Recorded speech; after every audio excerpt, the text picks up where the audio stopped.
Assalamualaikum warahmatullahi wabarakatuh.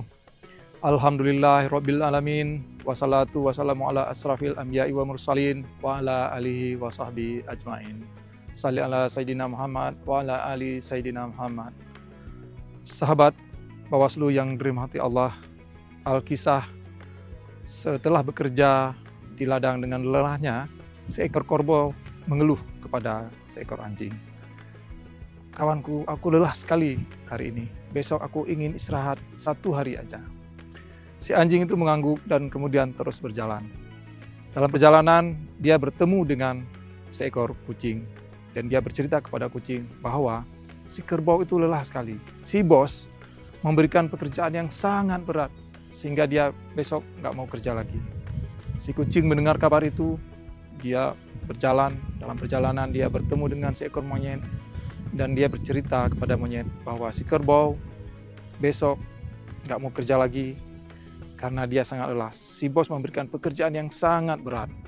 Malamnya, monyet itu bertemu dengan si bos dan langsung melaporkan apa yang dia dengar dari kawan-kawannya. Bahwa bos, kerbau kayaknya sudah mulai berbeda. Dia tidak mau kerja lagi sama si bos. Sepertinya dia sudah mempunyai tuan yang baru.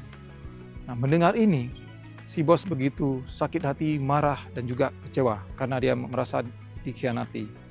Dan tanpa pikir panjang, besoknya dia langsung menyembelih si kerbau karena merasa dikhianati. Tamatlah riwayat kerbau karena penuturan atau ungkapan yang salah dari kawan-kawannya. Padahal kerbau hanya ingin mengatakan bahwa dia ingin istirahat 1 hari saja karena terlalu lelah bekerja di sawah. Tapi karena obrolan yang sangat panjang, yang kemudian diinterpretasikan, dibolak-balik, keluhan menjadi fitnah, sehingga pada akhirnya si kerbau yang menjadi korban. Sahabat Bawaslu sekalian, ilustrasi ini sudah sering kita dengar dalam berbagai versi. Yang intinya adalah setiap informasi yang kita terima, kita harus melakukan tabayun, harus melakukan konfirmasi, agar informasi yang kita terima benar-benar seindah warna aslinya. Dalam hidup ini, apalagi di tengah banjir informasi yang demikian banyak, berbagai informasi, ribuan informasi kita terima dalam setiap hari. Kadang informasi itu berisi tentang fitnah, asumsi orang yang diposting melalui berbagai akun media sosial. Dan di tengah kemajuan teknologi AI, berbagai informasi itu bisa direkayasa. Suara si A dibuat mirip dengan suara si B, dan suara si B dibuat mirip dengan suara si C. Ditambah lagi dengan visual yang begitu meyakinkan, sehingga kita tidak tahu mana lagi yang ada berita-berita yang benar, mana berita hoax atau berita sampah, itu berseliweran di sekitar kita. Nah, sahabat Bawaslu sekalian, disinilah kita dibutuhkan kearifan dan kebijakan untuk menyaring setiap informasi yang masuk ke gadget kita, ke HP kita, yang kita konsumsi baik di media cetak ataupun di media elektronik, lebih-lebih di media sosial. Siapapun sekarang bisa memproduksi berita dengan cepat. Satu kejadian, satu peristiwa, pandangan, opini, bahkan fitnah, kemudian bisa disebarkan melalui HP hanya dengan 2 jari.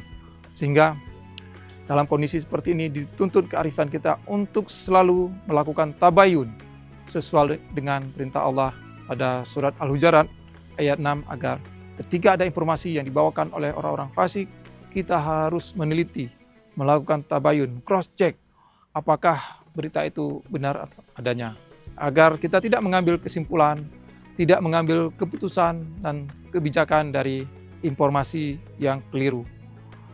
Kalau ini kita lakukan, bukan tidak mungkin nanti akan menyebabkan malapetaka dan membuat kita menyesal. Sahabat Bawaslu sekalian, dalam musim pemilu dan pemilihan kepala daerah, begitu banyak informasi keliru, begitu banyak hoax yang sengaja dihembuskan untuk mendiskreditkan, menjatuhkan pihak tertentu. Dan disinilah masyarakat kita harus arif untuk memilah dan memilih informasi mana yang benar adanya dan informasi mana yang berupa hoax yang merupakan fitnah yang dihembuskan untuk menjatuhkan pihak tertentu. Begitu banyak aplikasi sekarang di luar yang bisa digunakan untuk melakukan cross check. Apakah sebuah informasi, sebuah foto, bahkan sebuah video itu benar atau tidak. Nah, dituntutlah kemampuan kita, kearifan kita untuk melakukan verifikasi, untuk melakukan tabayun, agar informasi keliru dapat kita redam, dan informasi yang kita sebarkan benar-benar yang bermanfaat minimal bagi diri sendiri dan syukur-syukur bagi orang lain. Sahabat Bawaslu sekalian, dalam pemilu persaingan demikian berat, demikian besar, sehingga ada pihak-pihak tertentu yang menghalalkan segala cara untuk menyebarkan informasi-informasi keliru. Pada akhirnya kita dituntut untuk melakukan verifikasi, untuk sabar, untuk melakukan saring sebelum sharing setiap informasi yang kita terima. Demikianlah pesan singkat kami di bulan suci Ramadan 1447 Hijriah atau 2026, bahwa di bulan suci ini menjadi momentum buat kita untuk menjaga lisan, untuk menjaga jari-jari kita agar terhindar dari informasi-informasi yang keliru, agar terhindar dari fitnah-fitnah yang merugikan orang lain. Billahi taufiq wal hidayah. Assalamualaikum warahmatullahi wabarakatuh.